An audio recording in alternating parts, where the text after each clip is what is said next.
Greetings, greenhouse people. We're back at it with another episode of Tech on Demand brought to you by the fine folks at Growertalks magazine. If you don't receive Grower Talks and Green Profit every month, head over to growertalks.com or greenprofit.com and subscribe. The magazine has been a pillar of the industry for more than 75 years, so it's about time you join the club. And speaking of subscribing, be sure to subscribe to the Tech on Demand podcast on your favorite app. We're on Apple Podcasts, Spotify, Google, and more. And if you have an extra minute to leave us a positive review, that would be awesome. Every little bit helps our algorithms and allows us to reach more greenhouse and garden center professionals. I'm your host, Bill Calkins, and this time I'm joined by two guests representing a company called Brands in Blooms and a solution they're bringing to the garden center retail industry, BloomSuite. I'd call it a website development tool, but that's definitely selling it short, as you'll hear in this episode. It's a click-to-edit website platform built specifically for garden centers, but wait, there's more. BloomSuite also offers an e-commerce component connecting your store to nursery fulfillment partners that ship plants directly to your customers. And if your marketing messages, social media, and CRM are disconnected and operating in isolation, BloomSuite also offers a CRM Plus marketing dashboard to tie it all together with pre-built customer personas, automated content generators, calendars for planning, the ability to send targeted emails and texts, as well as full meta connectivity to upload your social media to Instagram and Facebook. Yeah, it's a lot. Which is why I'm psyched to have Brands in Bloom's co-founders, Jeff O'Brien and John Morrison, here to explain what this is all about. So without further ado, let's get into the episode. Jeff and John, welcome to the podcast. Hey, Bill. Thanks so much. It's great to be here. Thanks, Bill. Glad to be a guest here, and we're excited to serve your community however we can. Awesome. Well, let's jump right in, because what I consider one of the really cool things about our discussion today is that we're talking about really cool cutting-edge technology for garden center retailers, but it's not designed by a tech company and kind of retrofitted and remolded to fit into the green industry, because Brands and Blooms is 100% from and for our industry. So Jeff, along those lines, why don't you give a quick overview of your business, maybe why you started it and why you are completely focused on garden centers? Yeah, thanks, Bill. I'll start with why Brands and Blooms started in the first place. I've been in the industry for nearly a decade. Before Brands and Blooms, I was the director of sales and marketing for Bloom and Easy, the plant brand that is focused pretty much on the younger generation. And so that's really where I got to visit independent garden centers. And that's where I really fell in love with the independents. And the same question and response and really problem came up over and over and over again when I would visit these independent garden centers, these small businesses, and talk to these owners. And the problem was that they've got an aging demographic and the emerging generation just isn't getting into gardening. And fast forward to COVID, they got in and a lot of them have left again. And then looking at the Axiom study last year, I know the new study just came out, so I'm excited to see the results of that. But when you extrapolate the data, it's something like 81% are going to the big box store over the independent garden centers. And so obviously that's a huge problem that our industry faces. And at the same time, I was going back to school to do my MBA, and on my dissertation, I did it on consumer behavior in the retail garden center because of my love, because of my passion for independent garden centers. I wanted to really put this problem to the test. And that's when I uncovered a bunch of problems that I felt I had solutions to only because of a good friend of mine, John Morrison, and what he had been doing in other industries from a tech perspective. And so me and John met. I brought him in and we started Brands and Blooms, which is on a mission to help independent garden centers attract and retain the emerging generation. That's cool. And not to give anything away, but the new Axiom study does continue to build on that, the findings from last year, although they did see one major big box store slipping with the younger audience and that transitioning over to independent garden centers. So Amazing. Maybe we're seeing a little bit of a change, but I completely agree with that challenge that you guys are looking to solve. Totally. And, yeah, I believe it was Home Depot went from like 36% down to maybe 24, something like that. Yep. Yep. I think it correlates really well with the number one source for plant information is the independent garden center with the new study. And so you think about it, people shop the most at Home Depot, but then they go to the independent garden center the most for plant information. So I think just doubling down on that educational piece in the long run, we're gonna win. Agreed. I think that's a really, really good approach, and I know that our listeners appreciate that focus on our industry. The fact you did your MBA on garden centers, I still find absolutely fascinating. I wonder how many of those dissertations are done on IGCs. I can't imagine it's too many. So thank you for flying the flag. And John, as the software expert on the team and also bringing this market trend knowledge to the whole equation, I'm interested in the evolution of BloomSuite as I guess you'd call it a CRM tool for garden centers. And if you could share a quick overview of the system before we dig in, I think getting that on the table in this discussion will just help us throughout. Yeah. So my job was to, be friends with Jeff. We've been friends since 2016, I think it probably was. We were just living in the community, both raising family of girls, went to church together. And then when he came out with his big dissertation, I read through it and was very passionate about what like just doing what Jeff wants to do. And if you hang out with Jeff long enough, it's caught. And so having no background to horticulture, but a background in tech, I came in a little sheepish, I should be honest. I'm one of the plant killers from the COVID era. And so came into the industry wondering if I'd be judged, and quite the opposite. I was welcomed. My job is to listen to Jeff, listen to people as we walk the floors of Cultivate, as we sit in breakout centers, and we're just listening to people and all their challenges. And my job is to translate it into tech. So listen to the common problems that are coming up. Things like what do we do with all this data? We have the CRM. It's got all this customer data. What do we do with it? Or our POS system has all this data too, and it's not talking to our CRM, which is disconnected from our website. And my job is just to make connections. And so make tech that is easy to use, saves people time, makes people more money.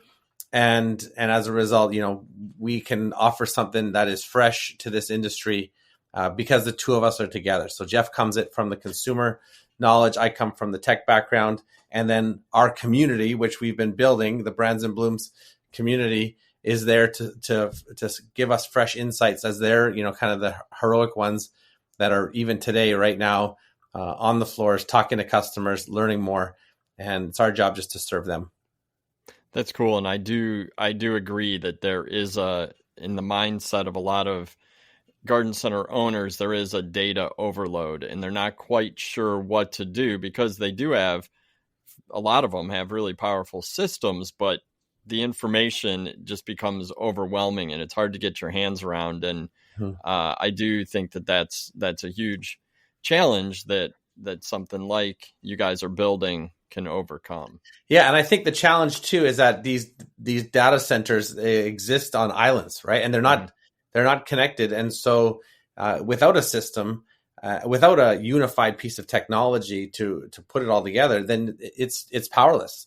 It's kind of like having all this data on the floor and it's not organized anywhere, or it's in an Excel sheet somewhere that someone's got. Maybe they don't even work for you anymore, right? But they had all the data, or an external system or software is out there and it's not designed for garden center retailers, right? So in that sense, it's generic and not focused to your needs or your goals. And so that's what we're trying to do, is really bring it to the independent garden center with software tools that serve them, solve their problems, and help them achieve their goals. That's cool. And I think one of the problems is achieving that goal of keeping your stores fresh and updated so that shoppers see something different every time they come in. A lot of garden centers, I visit a lot of garden centers, and I have over the last 20 plus years in the industry. And prior to that, I actually managed a garden center, and most are changing weekly or at least seasonally, from plants and hard goods to events, themed displays, but the websites are the same. And I've gone to them. I've checked them out. I shop like anyone else does. You go to the website and see what you're about to walk into. And so often, I was in the car driving to a garden center looking at the website and I was like, oh my gosh, I don't really even know much about their store or what's going on. So why do you think that traditional web platforms or site updates are so challenging for garden centers? And it's probably similar for other retailers as well, although they tend to be updated more often from my perspective. But speaking specifically to garden centers, how does BloomSuite's functionality help with that experience? And John, I'm going to throw this one to you, and then Jeff, definitely feel free to jump in or however you guys want to tackle it. Yeah, well, let's just start by saying this is not specifically a problem related to just this industry. There are many industries that struggle with the inability to keep their marketing updated, namely websites, social media stuff. But, it's a common thing that you might go to a website for a garden center on Halloween and you're expecting to see pumpkins. Instead, you see a Mother's Day greeting, right? It says Happy Mother's Day and it's October. This is obviously an issue. I think websites need to be updated on two fronts. Jeff has been really clear with us in our marketing masterclass that we're going through that, Nike keeps their website fresh, things that are featured, things that are going, and that was a major hallmark to his research was why don't we don't have the marketing budget of Nike, but we can have the same tools or approach as Nike, which is keep your website fresh. So seasonal, monthly, those kind of things. So it's the software has to be easy enough that it's intuitive. We can do it ourselves. We can figure out. We don't need to go with an external company even to just make little tiny changes. Like, can we update this banner picture? We have a client that we released their site last year, and we have a support plan where we're always going to be there when you call us. We want to professionalize the website experience. So we're not just dealing with nephew or cousin or customer that came in once and, made us a new website, but is hard to get a hold of. It's like, no, this is a professional company that knows you, celebrates when you call. And we were there for them, but they don't call us often because they're able to update their site on their own. So that's a huge win. The second way that websites need to be updated, not just seasonally, weekly, is kind of like your kitchen, right? You wouldn't have a kitchen from 20 years ago. If you do, hey, that's great. No disrespect. Our kitchen's getting a little dated, but when our kitchen gets dated, I notice my wife gets a little bit embarrassed to talk about our kitchen, to brag about our kitchen, doesn't invite people into the kitchen as much because we're not as proud of the kitchen. Why? Because the kitchen hasn't been updated. Now, kitchens need to be updated, and websites are kind of like that. While we need to do it weekly and monthly, seasonally, we also need a major upgrade every 5 to 7 years because things are changing so quickly. The technology is changing, your business is changing, the tools are changing, and so we need a refresh just like a kitchen. So it needs to be updated locally every once in a while, but then also a major renovation needs to happen every 5 to 7 years. And that's why, because it's not easy to do that, and because they don't have a professional working with them, people just don't do it. We ignore it. Websites aren't always screaming in front of us when we're in the business, working on the business. And, the craziness of running the garden center, sometimes we ignore, maybe if I don't go to my website, maybe it won't exist. But the problem is other people are doing it. It's the front door of our business. We need to be updating it. So that's our challenge as to how do we solve that question or that problem for people as best we can and as simple as we can. And something you said there that clicked in my head really for the first time as you were saying it, but it makes total sense, is that if you are not proud of your website, you will not use your website as a tool to talk about your business. And at that point, you might as well not even have it. And you bring up a great point there, Bill. And I think a lot of garden centers would say it's a website. Like, who really cares about the website? But then when you look at the data, last year it was the number one source for plant information, and this year I think it's got to be number 2, but it's definitely in the top 3. And so it's where the emerging generation is going for support, for education, for help. And then if they go on your website and it's a really archaic website and they're on there for the first time, they will judge your website. Hey, your friends might not judge your kitchen, like they might still come over to your house if you invite them. Sure. But the customers, when they see your website for the first time, they actually might not visit your garden center if it looks really bad, if it's too confusing. And so, yeah, I think it's really important to have a tool that's easy to update. Because the big problem that we hear about, I mean, we've audited thousands of garden center websites. I did in my dissertation, and we just keep offering that to garden centers. And one of the biggest things we hear from them is it costs too much money to make a change, or it takes way too long to make a change because it's not usually in-house. And so that's why they're not making these changes. And John mentioned with our software, we've literally built it to serve one group, and that's independent garden centers. And so we've addressed those big problems so that it's easy to update and it doesn't cost them any money to do it. They can just do it by click to edit functionality. So I think that ease of use is critical because for a lot of garden center owners and managers that I know, web development is not part of their skill set, right? They're really good with plants. They're probably good with people. They're probably good at managing a business, but web design is like so far from their, toolbox of skills that it just becomes scary. And if you can eliminate that fear with an easy system like you guys have, I've got to believe that's half the battle to moving in the right direction with a website. Absolutely. And we're so passionate about it that, hey, if you're a partner of ours, we're literally auditing your website seasonally to make recommendations so that you are on top of the latest trends. Mm-hmm. So we don't get to a point where in 7 years you need this huge website change. We're doing it step by step with you every year. Mm-hmm. Yeah.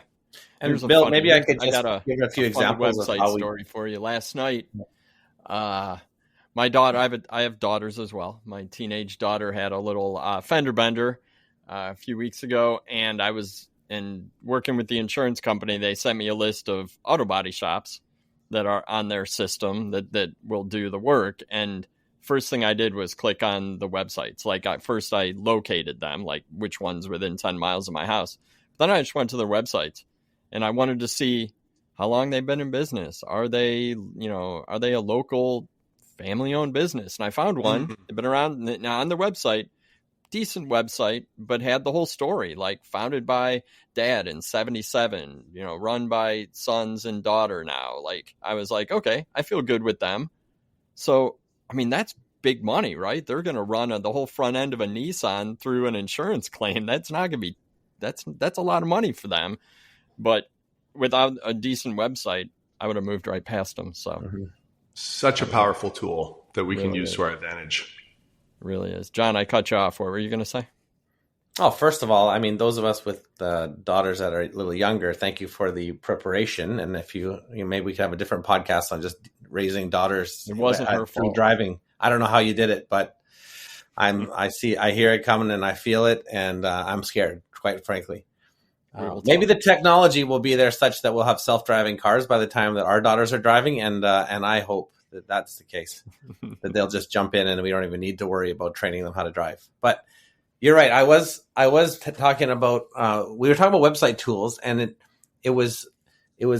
I thought maybe I'll just share a story about how we have designed this thing to be intuitive enough for that person that is not great with web development. They're great with plants. They got dirt under their fingernails, but as soon as those fingernails touch the keys of a computer, they're lost, right? And the truth is that God did not make us to have to do all that stuff, right? And it's our responsibility as vendors to make life simple for our customers. And so here's a couple of things just to get into the trenches of what we're doing. For one, a website shouldn't take months. It shouldn't even take weeks, maybe days, but what we're going for is an hour.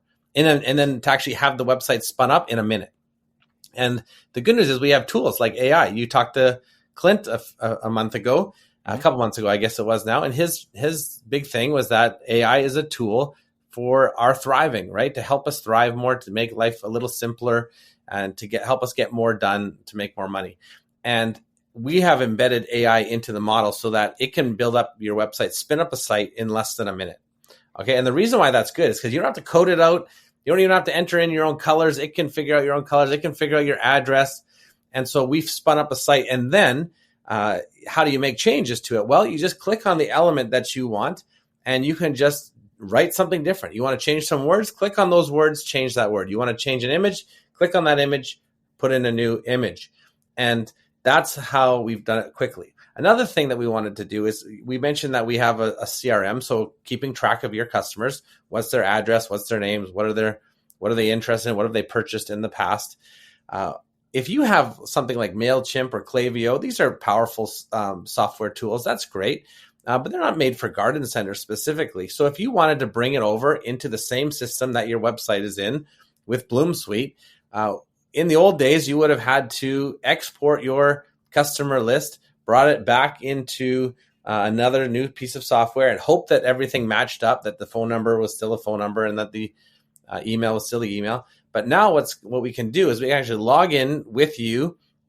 It's all automated to your MailChimp account and then just hit, sync, and it will sync over your entire list. So that's just a step that was a huge prohibitor for getting people to change software. And now we can just bring it all over. The AI reads your list and your segments, brings it all over, and it can be done within clicks. So there's no typing, there's no coding, there's no CSV file, there's no mapping, trying to figure out how to make it all work. It's just all of a sudden going to sync. The technology has helped us make things like that easy so that plant people can still be plant people, right? And they can love that, but they can still leverage the best tools for the best practices in keeping, organizing and, making sense and leveraging your data, which is how we started all this, is that data wasn't working because it's not talking to each other.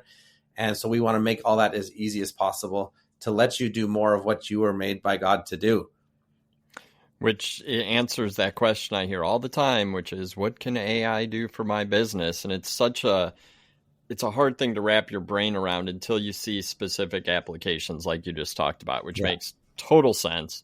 And I'm glad we're there, because it sounds like it's as easy to make website updates as it is to update my Facebook profile. And I think a lot of people understand that, you got to enter some words, maybe choose a new image, but they expect that simplicity with everything now. And I love the fact that you guys are bringing that to garden centers. Yeah, our big challenge is to have our support be as quiet as the Maytag repairman, right? There you go. We're sitting around, we're excited to help when we can, but my challenge is always that it would be actually take you longer to reach out to someone from support than it would be to just go in and do it yourself. So it's like, I could send an email, and I know I'll have friendly people there helping me out, but actually I can just go in, quickly type something fresh, and then it's done. And I hit save and the changes is made. That's my challenge, to make things as simple and intuitive as possible so that you don't have to reach out to anyone. You can feel empowered to do it yourself. And a key distinction with the actual build out of the website is the fact that it's not just like building you any website in a minute. It's taking the framework from the dissertation that I did on garden centers and the thousands of websites that we've audited. So we've actually built a great framework within AI so that you're getting a website that's built on data specific to the independent garden center industry and what's going to drive customer visits into the store or purchases online. That's all integrated into the system. That's so cool. I absolutely think that's a huge benefit to garden centers, because our industry is unique, and we like to kind of hang our hat on that uniqueness, and having a system that's built to optimize our industry to customers, I think that's a huge piece of the puzzle. So I mentioned that AI can be a scary term, I think, for people to wrap their heads around. Another one is e-commerce. And I know just a few years ago it was a touchy subject, even controversial. We were always sort of navigating how we were talking about it in the magazine, but I really do believe that's changed recently. Yet, I don't think a whole lot of garden centers have explored that option, certainly independent garden centers. And I understand there's tons of different factors to consider, and it sounds complex and it probably has a barrier mentally, but shipping live plants is tough, and a lot of garden centers do avoid this. But Jeff, you and I talked before. I know that you have thoughts on this. Can you talk a little bit about what you're seeing in green industry e-commerce, and then explain how BloomSuite's fulfillment partnership model can help overcome some of these logistical challenges while helping gardens? I mean, the whole goal is to grow your reach, is to expand your presence with multiple consumer bases. So How does that work? What's BloomSuite doing? And help us understand the current e-commerce situation in garden retail. Yeah, great. So I think I want to start by talking about the fear that garden centers have as it relates to e-com. And that fear that we hear from garden centers is, well, if we sell online, are we going to lose people coming into the store? When I look at all the different markets, North America, Europe, I know in Europe, online sales is about 15% of their overall sales. And so you look at North America and even drill down into the United States, the garden centers that are currently selling online, they're at about 5%. So it's about 5% of their overall revenue. Pair that up with the Axiom study last year, 2025 results, it was around 6% of consumers shop online. Now, it's interesting when we need groceries in my household, and my wife is going to buy them, she always goes into the store. Whenever she asks me to go get groceries, I'm always buying them online. And we're two completely different buyers. I think the same thing is true about plant sales as it relates to e-com. And so that fear of like, we're going to lose them coming into the store, it's actually the opposite. You're just not reaching that group at all right now. And that's really why we've partnered with Pride's Corner Farms on the e-com piece and the fulfillment piece, so that we can offer garden centers a chance to reach this market that they're not currently reaching, because it's a completely different buyer. Now, we've chosen Pride's Corner Farms because they sell to independent garden centers. They care so much about independent garden centers having success and winning. And so they will actually fulfill it as though they're the independent garden center, which is a great thing. And then the independent garden center will actually get that customer's email. And so before, you were just losing that 6% of the market that's buying plants online. I can't wait to see the Axiom study to see if that's increased at all. But yeah, you just miss out on that. And now with this new opportunity, well, you know what? You'll actually earn profit from that fulfillment piece, and you'll also get their email. So if there's all of a sudden an event coming up that you want to share with them, you can look at their buying behavior. You can create a segmentation for the online customer in your garden center. And now you can actually get them on your newsletters and speak to their gardening journey, so that you can share really cool events that are happening in the garden center, or really cool plants that are available in store only, to try to drive repeat business, so that you can try to increase that 6% to maybe it could be 8%, if you could get a few more visits within the garden center. So that's really what we're trying to do, because most garden centers that we talk to, they don't know how to fulfill online, or if they are, we've had so many even like really big garden centers that do it that realize this costs us way too much money to manage. And so they're just losing opportunities to make some margin in online sales and really capture that customer's information so you can get them back into the store. No, that's good. I've been in some big greenhouses that do online plant sale fulfillment, and it's actually a whole business segment. Like, it requires a lot of people, a lot of expertise, packaging, conveyor lines. Like, it's a big undertaking. So having a fulfillment partner, and you're right, Pride's Corners is awesome. We've known them for years. They are 100% like diehard IGC supplier. They will represent your business well. Totally. Yeah. And we're putting together a list of other vendors to join that group. And I won't mention them right now, but there's a bunch more that are coming on board. So we'll have like garden centers that jump on board. We'll have a full solution, a full online store readily available. So that's exciting for them who, haven't been involved in this space. Definitely. And I think I would love to share a story about my experience learning this e-commerce solution and how it evolved as far as BloomSuite goes. The interesting thing, occurred to me when I was asked to audit all these websites. Now, I thought I was, I got an hour. I'll go to our community and say, hey, if anybody wants a website audit, I'm happy to do it. Well, all of a sudden, I better clear my whole week because everybody put up their hands and say, can you look at mine? Can you look at mine? I'd love to hear your thoughts. And so I'd go to the site and I had some thoughts, but then I'd go to the shop button and there is their store, their Shopify store. Most of them were. And every plant that I went to, other than the gift card, which are not plants, every plant that I went to said sold out, sold out, sold out, sold out. Now, having never been to this place, coming into the first time, I would think that this place, the actual garden center, should I go there, it is empty. That it would be just an empty lot with a bunch of people sitting around twiddling their thumbs because every plant is sold out. And the truth is that they were full of plants. There's plants all over the place there, but the Shopify store did not reflect it.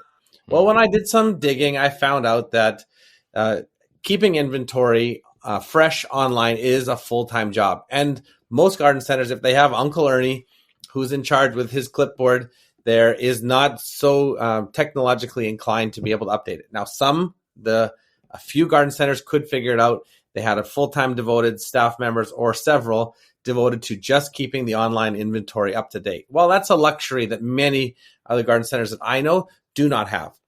So here's the problem. If we're going to have a shop button because we want to be relevant, we want to offer e-com, we need to either keep it up to date, take it off completely, and just say we don't do e-com, or find a better solution.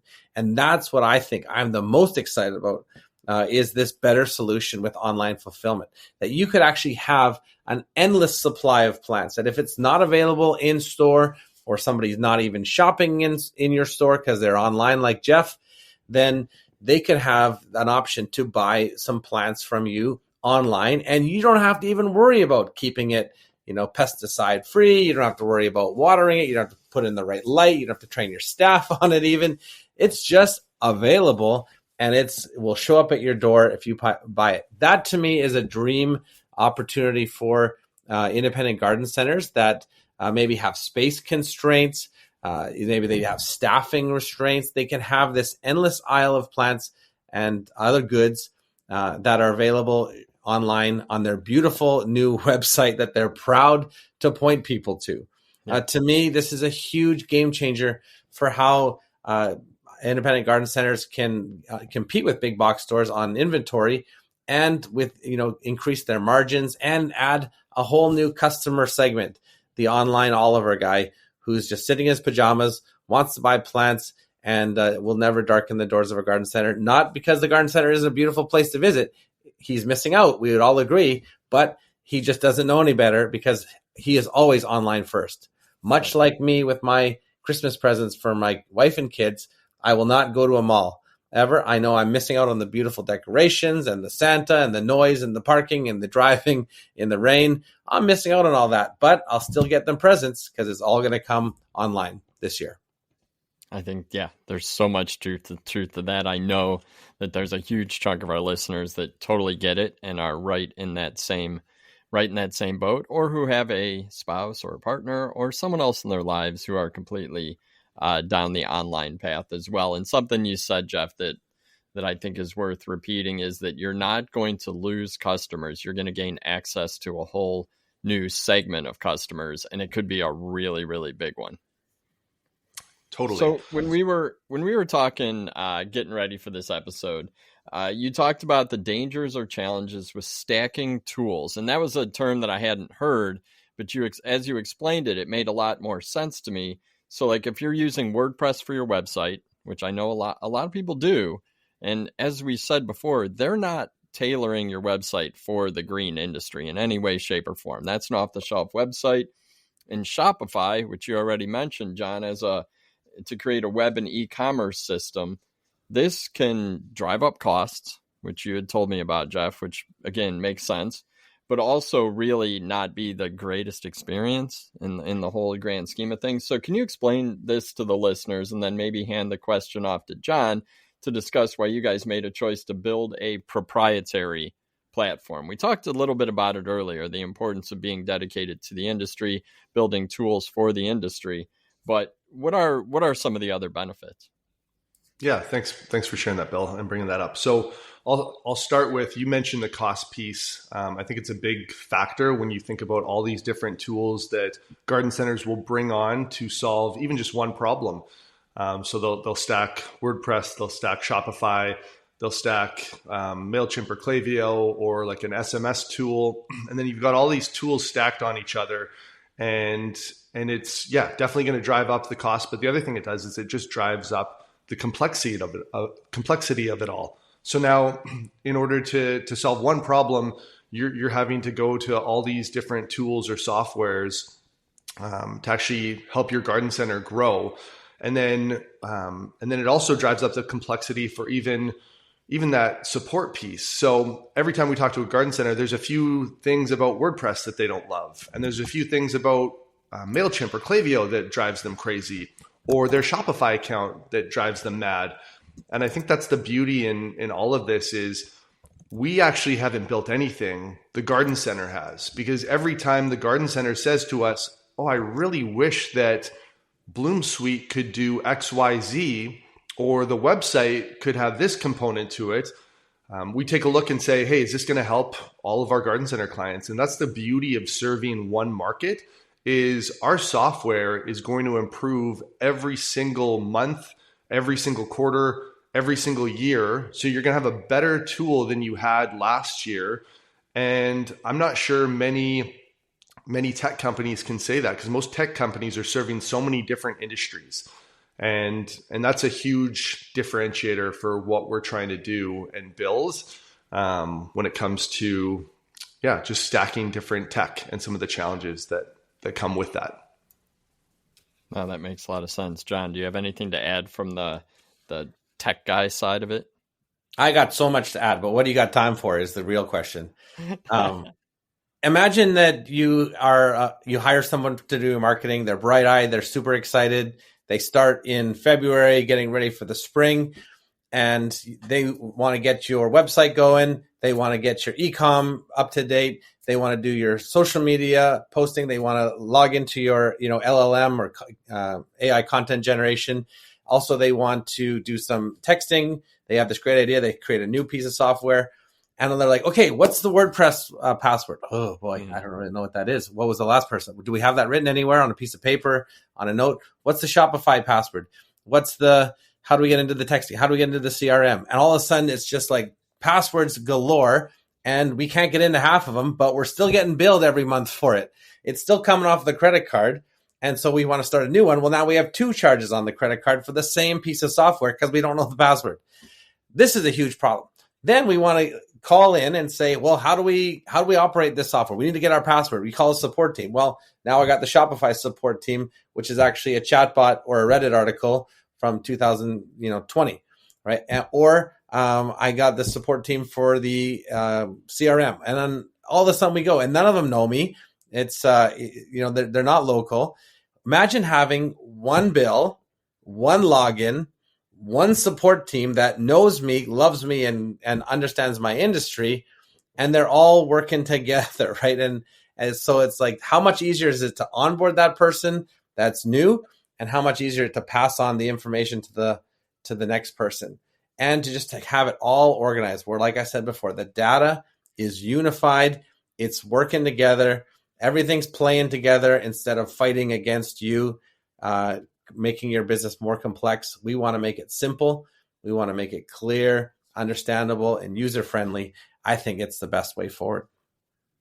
I like that, and that gives me a perfect segue to my next question, which is about integration of the different tools within BloomSuite. So you already sort of pulled apart all the different sort of, cobbled together tools that are being used right now.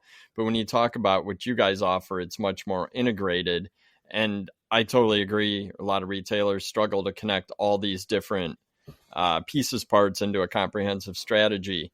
So how do you approach this, and how is the need to provide solutions for integration shaped what you're doing? And I mean, I don't need the technical discussion of it, but how does it all work together, I guess, from a process flow in your minds, or from the user experience? And whoever wants to tackle this, go for it. Let me just start, and then I'm going to throw it over to John right away. And I just want to say, when we decided to move forward with the website e-com solution, we knew that just having a beautiful website and plants available online wasn't enough. Mm-hmm. There's enough people doing that. That's not really a differentiator. That's not necessarily going to spike up revenue online by 5%. We knew we needed to offer a tool so that garden centers could actually have success with selling plants online and with getting customers into the store and into the garden center. And so that's really what pushed us to start BloomSuite. And I'll kick it over to John now to kind of share that full story. Yeah, I guess we could share the story from two different customers. One is one of them comes online and one of them comes through the garden center. But either way, a sale is made. And wouldn't it be great if your POS said, "Hey, we got a new sale from a email we don't recognize. Let's send them a text." Now you've collected their information at the point of sale, whether it be through the email address or their phone number. Either way, we can send them an email if we have their email address, or a text right away asking how their experience was, or because you bought this, you might also like this. So there's a trigger point from the POS that sends it to your CRM, or from your website to your CRM. And then you actually can start the conversation with them over and over. Now you can send them your newsletter. We know that they like hydrangeas, so we could send them a hydrangea focus. We know that they're just starting out, or we also know that they're a master gardener. As we get more data about them, we can segment them more specifically and then start communicating with them. Either it's Happy Mother's Day, Happy Birthday. It's this is our focus for this spring. We have regular seasonal content that's coming out. Now we can just automate the process. They can be on our newsletter list or our loyalty program, and then continue just that relationship. So we don't just want to get better tools that help you. We want to get better relationships with your customers so that it gets more repeat sales. Because I think that's the important part that the data can then help us with, is to know people more and more. And as we know them more and more, we build that relationship. We keep them coming in. And that's really at the heart of what marketing is about, right? It's building stronger relationships. And then, of course, making all of that simple. So how do we automate the communication? How do we make the content generation in the newsletter very simple? How do we make the images beautiful, whether it be your own images that you upload or let AI create for you? And that's getting better and better as we go.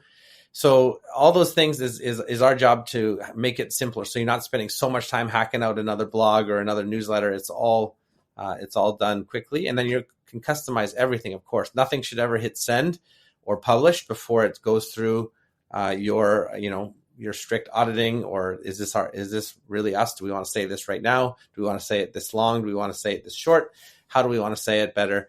And obviously it's got to be personalized at the end of the day. But there's a way to get to something that's publishable. So it's 99% there rather than 0% there when we started the old days, right? Hacking everything out ourselves. So. No, that's good. And you're right, because at the end of the whole process needs to be a transaction, right? Needs to be, or foot traffic in the stores, but ideally a transaction. That we're not dealing with nonprofits here. So I do appreciate that everything that's being done through this process, as it builds data, as it gets more and more customized, is driving to an action, a purchase, a trip to the store. And I think that anything that you can simplify for the retailer in that process to get them to that solution makes a lot of sense. And thanks for explaining that. I think it makes a lot more sense when you explain it than when I try to put it into words. All right. While I've got you, before we wrap up, we got to look into crystal balls, because whenever I talk to anyone about technology, I always want to know what's the future look like, because things change super fast.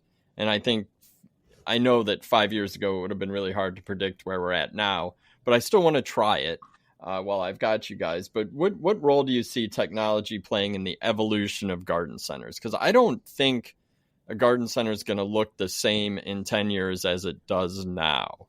And I don't necessarily think a garden center looks the same now as it did 10 years ago, but it's probably pretty close. How can new tools like BloomSuite not only solve today's challenges, but get the retailers in our industry ready for the expectation of tomorrow's customer? Because we all know, and we've talked about it as throughout this conversation, the customer base is changing. We are moving into a huge, massive population of millennial and Gen Z customers that are going to be excited about our industry. And it's our job to hook them, get them in, and continue to sell to them. So, John, I know this is like a huge baggy topic, but I think we got to discuss it before we wrap up, because I really want to hear what you guys have to say. So, John, I'm going to throw it to you to start, but Jeff, definitely jump in, because I want to hear from both of you about this one. What's the future look like, and how are we helping garden centers get ready? I hope that throughout this conversation, we've kind of shaped how we want to help garden centers with technology. So, I mean, we've really been tech focused in how we've provided tools that are going to save people time and help them make more money. And I guess the framework that I operate from is, I'm a dad. I love my job, of course, and I love hanging out with Jeff and, opportunities like this, of course. But I love my family dearly, and I love spending time with them. I'm a hockey coach. I like hanging out on their teams. I coach 3 different teams, assistant coaching, so I can't head coach 3 teams this year because BloomSuite's taken up too much time. But I love being on the ice. It's just fun. I get to be active. It's teaching kids about hockey. If I could do that more, I would be all for it. And it's the role of the technology at work that helps me get more done to 10x my productivity, so that I can help out in my community more often, so I could be around for my family more often. So our jobs actually serve our lifestyle, and if the technology in our jobs can help us do that better, that's what I'm all about. So what's my vision for technology in tech? It's to help people become better dads, better moms, better friends, better community leaders, and spend less time doing the crap that they hate doing, so that they can be empowered and freed up to do more of the things that they love, to be more human. So getting rid of the automations or the writing or the proofreading or the researching, the stuff that they're just so bored doing, unless they love doing that thing, and we want to empower them to do more of that. But most of us despise marketing, don't want to do it. It's too random. It's too complicated. We want to make all that simple so that they can love their marketing because it works for them. It frees them up for more time, helps them make more money. And that's what I'm all about. So I don't know what that's going to look like as it terms of crystal ball, but I do care about these small business owners and their families. And I want to give them more time together as a family and less time doing things that they hate doing. That's a great answer. I have nothing but respect for that answer. That's really, really cool. Jeff, how are you going to top that? I mean, you can't top it, Bill. You can't top it, but I will share just a story that really kind of shares that piece of it. We had a client in the Midwest, and one of the biggest reasons why they came over to BloomSuite was because we solved that time problem. They were spending maybe a week just collecting all the different data points because nothing was integrated. And when you think about the customer, hey, it's an aging demographic. We got the emerging generation coming in. Well, the same is true about ownership. You have that next generation taking over garden centers. And when we speak with them, they have this 5-10 year plan that gives us that crystal ball into the future. And they're telling us, hey, we want an integrated solution and system so that it's easy. It's easy to pull reports and data. And now we're tracking real-time data so that we're not just looking at last year, what went wrong. We can see it in our dashboard. We can see all the major data points from social media to our website, to our newsletters, to our POS system, and it can actually feed the system to make our lives easier and make those pivots, those changes in season way easier than ever before, so that you can actually have a successful year. If maybe before, the year would go through and you didn't make those pivots, you can make them kind of in season as they come. So yeah, that's my effort to just compliment John's inspiring answer. No, and I think those two add together to be a really good kind of ideal vision of the future. And the more I was thinking about it, John, I think maybe a generation or two ago, the idea of getting more free time might not have been a strong selling point because, I don't know, I look at my dad, that guy worked and, right. he's retired now and still pretty much works full time. Like, it's crazy. but I don't think that can be said for, the owners and managers of garden centers today. And I think there is much more of a desire for balance of time. And if you can offload this giant piece of the puzzle that you need to do, but maybe you don't want to spend the time doing it, and then see the benefits that you guys have talked about for the last 40 minutes, like that is a huge value. So I really appreciate the way you both framed that future look. I think it's valuable and makes a lot of sense. And, this is a huge critical topic that's becoming more and more important every day. I think we need to attract, we need to engage, we need to retain customers. It's a battle out there at retail. It's a battle for the dollars. It's a battle for the time. But garden centers are really positioned well to capitalize on what's going on right now in society. And it really sounds like with tools like BloomSuite, garden centers have a lot more power over some of these sort of marketing tactics and the engagement with customers than we've had in the past. So before we wrap up, I always ask, is there anything we missed, anything you want to reiterate? And then definitely let the listeners know how to reach out. Maybe they want a website audit. Maybe they want to connect and find out the opportunities through BloomSuite and Brands in Bloom. So give me your the best way to reach out, and if there's anything you want to reiterate or that we've missed. Yeah, I'll jump in quick and just say that, again, this is like everything that we've done and built is to serve independent garden centers.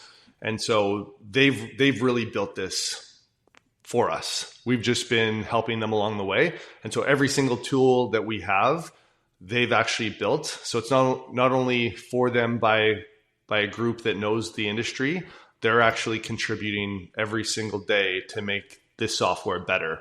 And then we love, like, I love way too much auditing garden center websites and jumping on a call to understand more about them, their market, their challenges, what they're going through. And whether it's BloomSuite or just, hey, they can do this on their own, I love those conversations and sharing some recommendations with them to move forward. So we do that all the time. We'll also be at Mance this year in the Pride's Corner booth. And so we would love for you to come to Mance, come to the Pride's Corner booth, and we'll actually build you a brand new website in the booth. So you can see what it looks like. You can see how BloomSuite integrates with it, and you can make the decision. Hey, for $999, do you want this system, this design? And we can hit go right away. Or we can do that in a live demo. People can email us and we can set that up. Awesome. What's your website? www. Yeah, it's brandsandblooms.com. Okay. Yeah, and then the BloomSuite software is bloomsuite.app. App. Okay. Cool. I'll put both those links in the show notes for sure for listeners who want to reach out. John, anything you want to discuss before we wrap it up? Any words of wisdom or anything you want to reiterate? I hope people have heard, like, we are for the garden center. In a world that is trying to make their life more challenging, more complex, we're trying to make it more simple and clear. And if there's any way that we can help you reach more people so that they can create beautiful gardens, like what an inspiring industry to be a part of, that you're making the world more beautiful. And so we want to just eliminate some of the friction points. Back to our point, like, if we could help your dad even become more productive, he wanted to be more productive. He wanted to be, to serve the company better. Like, what if we could help him spend an hour or less looking for passwords or searching on Reddit articles or, just doing stuff that he just didn't want to do. If we could help guys like that who just love to work, who love to help their staff and give them the tools they need, like that's what we're about. So as Jeff mentioned, like as we learn more about the garden center industry, as the technology evolves, we're just going to get better. We're going to keep sharpening our pencils and getting back to work to build this thing more powerful than it is today. So super good challenge for us, super great outcome for the garden center. And thanks, Bill, for the chance to share. I know we've been talking a lot about what we do, But again, the heart is to help this industry. That's why Jeff, quit his great job to start a startup. That's why he brought me into this, and it's what we're passionate to do now going forward. Excellent. Well, again, thank you guys so much. It's been great. I think we're going to need to circle back and do this again when you've got more products in that ecom portion of BloomSuite. That sounds exciting. Thanks, Bill. Thanks for having us. Love the show and love what you do for the industry. So really appreciate everything. Well, absolutely. And the feeling is absolutely mutual. This has been awesome. And I'm Bill Calkins with Tech on Demand. And on behalf of our team and the team at Brands and Blooms and BloomSuite, take care out there, and let's start really getting out there and engaging our shoppers. Our future depends on it.